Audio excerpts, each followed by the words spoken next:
ছোটবেলা থেকেই আমার অভ্যাস হয়ে গেছে ওয়েভের উল্টো দিকে হাঁটার। চারপাশে তাকাই, একদিকে ব্রাজিল আরেকদিকে আর্জেন্টিনা। হলুদ নীল আর নীল সাদা পতাকায় ফেসবুক, পাড়া, আড্ডা সব ভেসে যায়। সবাই চিল্লায়, তর্ক করে, গলা ফাটায়। মনে হয় দুনিয়ায় ফুটবল বলতে এই দুইটাই আছে। কিন্তু এই ব্রাজিল আর্জেন্টিনার মাঝখানে আমরা কিছু পাগল আছি, যারা চুপচাপ এক কোণায় দাঁড়িয়ে লাল সবুজ পতাকা ধরে রাখি। আমরা পর্তুগাল সাপোর্টার। আমাদের সংখ্যা কম, স্ট্যাটাস দিলে একটা লাইক পড়ে, কেউ পাত্তা দেয় না, কিন্তু ভালোবাসাটা কম না। কারণ আমরা সাপোর্ট করি রেজাল্ট দেখে না, প্লেয়ারের হাইপ দেখে না। আমরা সাপোর্ট করি সেই অনুভূতিটাকে যেটা প্রথম দেখায় মন কেড়ে নিয়েছিল।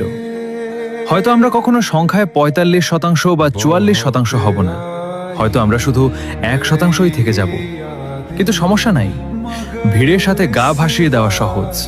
কঠিন হলো একা দাঁড়িয়ে নিজের পছন্দটাকে ধরে রাখা।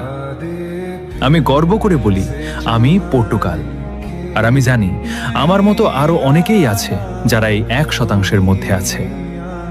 তোমরা কে কে আছো এই পাগলদের দলে?